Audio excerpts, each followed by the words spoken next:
Dan terus saja kita ini nak berbincang tentang kebiasaan baru yang melibatkan kerjaya.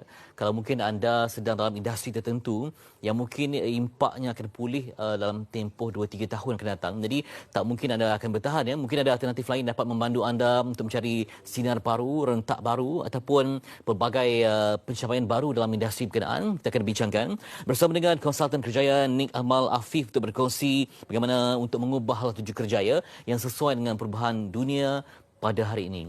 Di talian, Assalamualaikum Cik Nik Amal. Waalaikumsalam Tuan Fitri.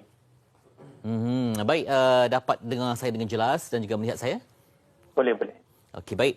Terlebih dahulu sebagai mukadimahnya kita melihat bahawa dunia berubah dengan pantas. Jadi bagaimana, apa gerak kerja yang perlu dilakukan oleh industri yang terjejas ya, kalau mungkin ada yang sedang dalam industri berkenaan seperti perhotelan, pelancongan ataupun pengurusan acara. Apakah mereka ni wajar menggunakan ataupun seperti tunggu dan lihat apa yang akan berlaku dalam masa yang terdekat ataupun sudah mula kena gerakkan sesuatu sebagai backup plan ataupun alternatif lain dalam meneruskan hala tuju kerjaya ini? Silakan.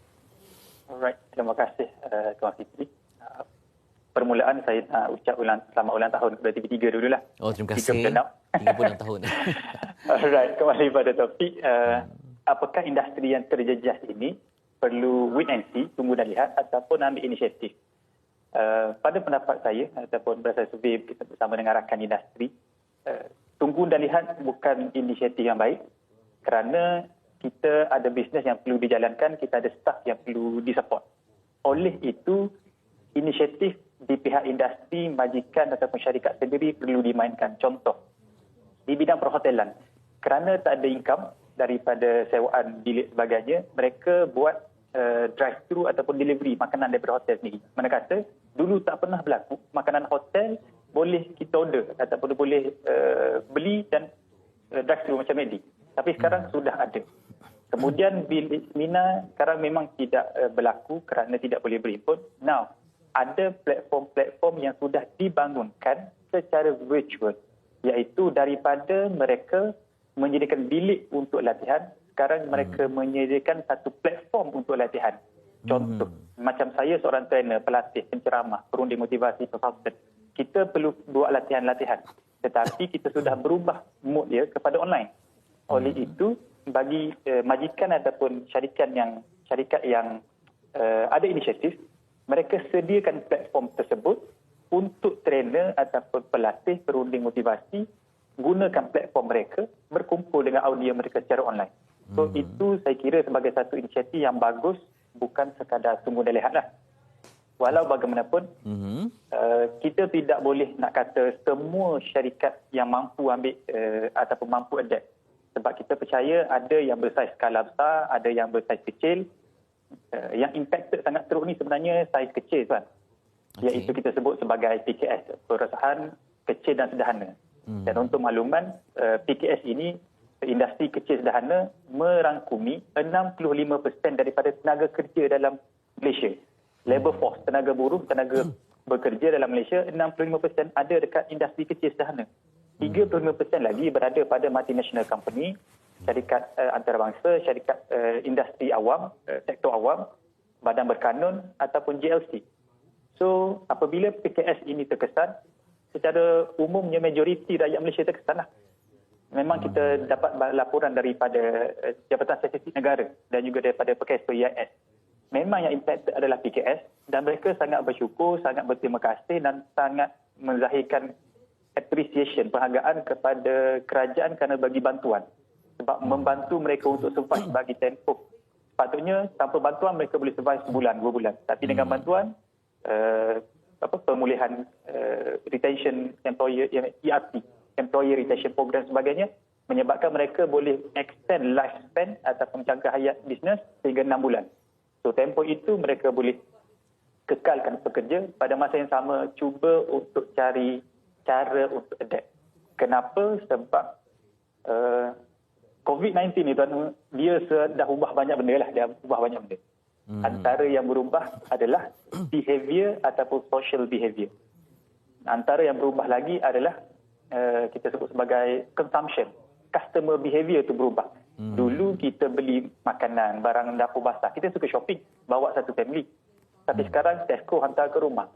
Ada individu-individu yang buat inisiatif, kita sediakan barang dapur basah yang sudah siap dibersihkan sebagainya, hantar ke rumah. So behavior itu berubah. Dulu kita tengok movie, pergi panggung sebagainya, kita karaoke, kita ada aktiviti santai. Everything sekarang sudah pindah ke rumah, menyebabkan digital consumption sangat-sangat tinggi. So business kena adapt dengan digital. Nak tak nak memang perlu. Tapi bila beralih kepada digital, mungkin kurang penggunaan human touch itu ya. Maksudnya mungkin ada katakan organisasi itu ada departmen yang mungkin terpaksa ditutup sebab tidak lagi relevan dengan apa yang berlaku sekarang ini. Jadi menyebabkan ada yang dipanggil risiko dibuang kerja ataupun pengurangan gaji. Jadi ia amat membimbangkan terutama bagi mereka yang telah pun berusia pada usia tertentu kan. Jadi macam mana apa yang perlu mereka ada ni pada usia kan 50 kan nak cari kerja baru, nak buat skill baru kan, sedangkan dah lama dalam pengkhususan berkenaan. Jadi terasa migraine sekejap lah untuk menyusun kembali corak pendapatan dan sebagainya. Jadi macam mana tu untuk kategori umur yang sedemikian? Baik, tanpa dinafikan sakit kepala juga, memang sakit kepala. Sakit kepala nombor satu, dia semangat tu jatuh. Betul ya. Memang tak dinafikan. Sebab itu ada disediakan talian untuk dapat motivasi, talian untuk dapat sokongan ada. So itu kita tak nak nafikan. Walau bagaimanapun, dia bukan kerja itu totally tak relevan. Dia jadi tak relevan sebab skill yang lama sudah tidak diperlukan. Dia perlukan skill yang baru. Sebab itu sebenarnya kalau saya ambil rujukan di Jepun, apabila berlaku bencana, antara fokus utama kerajaan mereka adalah memberi training, latihan, upskilling, reskilling. Skill set yang lama sudah tidak relevan, maka pekerja, staff, employer perlu diberi skill yang baru untuk menyebabkan mereka relevan, untuk mereka adapt, untuk baiki bisnes, untuk baiki jualan dan sebagainya. So, skill baru ini yang perlu diteroka. Kita memang tak boleh nak cakap, tak boleh belajar, dia kena selesa. Walaupun umur 50-an, yes, mereka terpaksa, memang kena push betul lah, keluar daripada zon selesa untuk belajar skill baru ini. Mungkin kalau dulu kita tengok contoh lah, kita ambil contoh, kaunter. Ada 10 orang yang jaga kaunter contoh. Sekarang mungkin bukan 10, mungkin sudah tinggal 4-5 orang. Kita akan sebut, dah hilang pekerjaan dah lagi 4-5 orang. Ya, betul. Tetapi sebenarnya buka satu ruang pekerjaan baru, iaitu customer support service secara online. Layan melalui panggilan, tele ke, ataupun secara online ke, chatting. Dia buka satu ruang yang baru, iaitu skill set yang baru. So, memang akan ada kerja yang shrink. Daripada jumlahnya 10, kecil jadi 5 orang je tinggal. Tetapi ada juga yang kita perlu tahu, yang satu sektor, satu pekerjaan baru yang tercipta kerana digital ni. So, saya lebih suka tekankan kepada skill set yang baru yang perlu ditambah baik, diteroka oleh mana-mana pekerja dan juga majikan. Majikan sendiri pun, kita jadikan Finland sebagai contoh. Sebenarnya work from home ni tuan, dah ada zaman dulu dah, lama dah, 5-6 tahun dah buat dah sebenarnya. Tapi sekarang dia jadi trend. Dan saya puji juga kepada PNB, Perbadanan Nasional Berhad, dia dah jadikan itu pilihan yang tetap. Okay.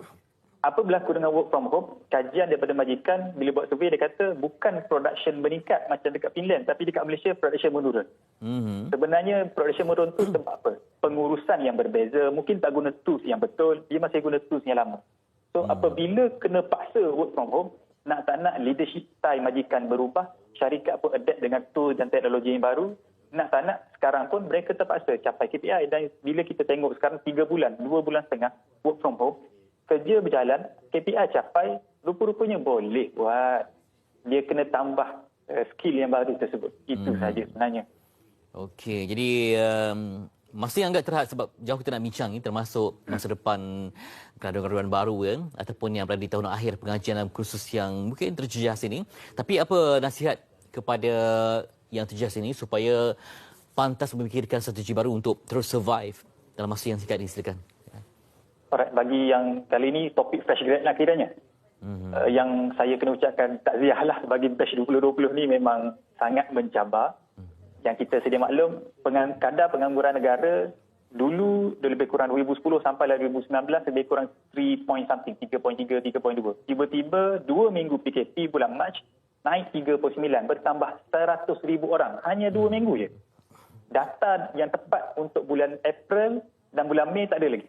Tapi kita dapat unjuran daripada Menteri Bahagian Ekonomi Datuk Seri Mustafa dan juga MIR, Malaysian Institute Economic Research. Dia kata, unjuran mereka kata pengangguran akan naik sampai juta, 1.8 juta, 2.4 juta. So fresh grad nak bersaing dengan jumlah tersebut sangat-sangat mencabar. Oleh itu memang kena buat tindakan segera walaupun final year, walaupun third year. Di pihak universiti mungkin tak sentuh banyaklah. Mereka ada inisiatif kena perbaharui silibus dan sebagainya, tapi di pihak fresh grad ataupun mereka yang orang kata belia ni 29 tahun ke bawah, option pertama adalah kena persiapkan terus profil diri. Apa maksud profil diri? Resume dah kena buat, LinkedIn account kena buat, online resume kena buat, website sendiri kena buat, dah kena upgrade serta-merta, kemaskini serta-merta. Memang kena buat. Account Jobstreet ke, Grad Malaysia ke, graduan sebagainya, job portal tu dah kena start dah. Start from even you third year, second year, final year, lagi-lagi lah kena buat. Kemudian seterusnya adalah yang kedua, tolong dapatkan RIKI, survey, bantuan-bantuan inisiatif daripada agensi kerajaan. Baik. Contoh agensi yang sangat bagus yang berikan adalah NDEC. Dia buat kerjasama dengan Coursera, tawarkan 3,800 kos digital online siap dengan sijil. Ini kalau nak pergi dapat sijil buat kos online ni, saya subscribe. Itulah, kita kena banyak lagi berbincang ni, Cik Nia Kemal. InsyaAllah itu tadi dapat kita gambarannya. Seperti Ahmad telah menduga perasaan bila sebut perkataan takziah itu, tapi semoga ada perancangan yang rapi, ada sinar, ada kreativiti untuk bersaing kompetitif. Bapak, terima kasih kepada Cik Nia Kemal berkongsi haluan kerjaya dengan kita baik-baik ini. Baik. Ya, Cik Nia Kemal Afif, konsultan kerjaya yang berkongsi tentang mengubah hala tuju kerjaya, terutama yang sedang bergraduasi ataupun yang sedang membuat persiapan perubahan dalam aliran kerjaya. Semoga ada kejayaan untuk kita bersama.